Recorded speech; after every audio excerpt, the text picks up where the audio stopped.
You know that trust is the foundation you need for a high-performing team, right? But did you know that there are 3 ways that we do trust, and not everybody does trust in the same way? Stay with me and find out what those 3 ways are and which one you might be.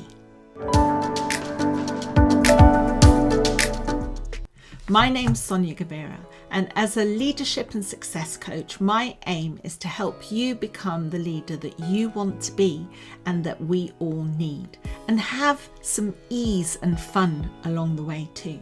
So hit the subscribe button below so you get to know when I've posted a new video to help you on your journey. Now, a few years ago, I had the amazing privilege of leading a team of coaches. There were about 80 of us across EMEA on a project for Ford Motor Company.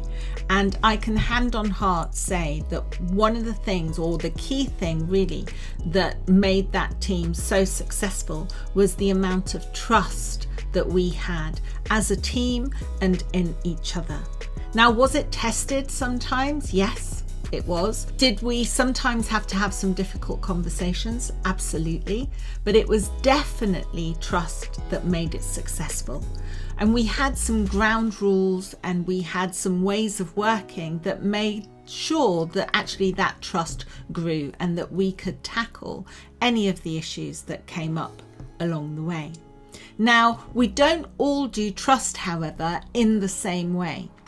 And understanding how we do trust can help you iron out some of the difficulties that can happen within a team. So let me take you through those 3 ways. Number 1 is just give trust. Give trust straight away, and then the only thing that the person can do is actually lose that trust.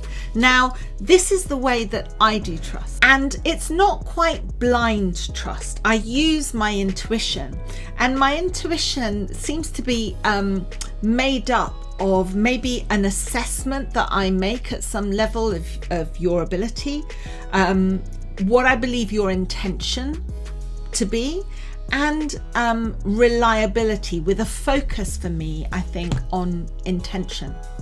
If your intention is good and honest, trust continues for me. But if I'm going to work with you, I will therefore have to give you my trust first. And there are times when that trust gets tested, and it has been tested in the past. And the downside of this is that it can then take quite a long time to recover that trust if that trust is broken at any stage.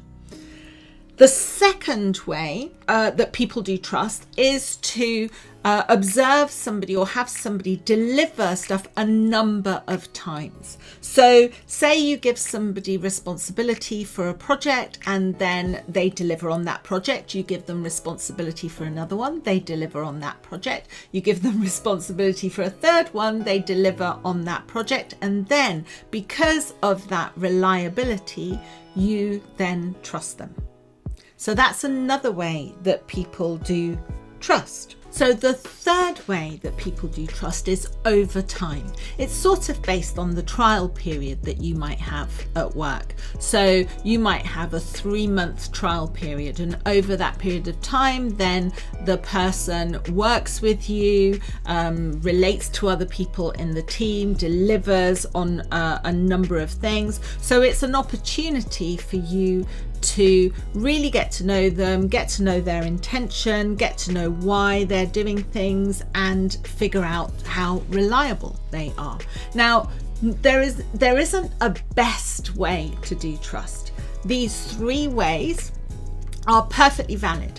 So give trust straight away, get somebody to deliver a number of times, or thirdly, do it over a period of time. However, the way that you will get trust back quickest is if you give trust straight away. As I've said, that does come with the caveat that if trust is broken, then it might take a lot longer to recover it. So how do you do trust? Do you give trust straight away? Do you need a period of time, or do you need someone to deliver a number of times? And Importantly, how does this differ from other people on your team? Because this is where some conflict can happen. If you trust straight away, but somebody else needs some time or needs to see you deliver for them over a number of times, then how can that cause misunderstandings? How can that cause conflicts? So I'd urge you to first figure out how it is that you do it, and then have a discussion with your team. How do they do it? And where can maybe some misunderstandings and conflicts arise? So if you want more videos, more tips, please subscribe to this channel and you'll be amongst the first to be alerted when any of my videos come up. Good luck on your leadership journey, and I'll speak to you soon.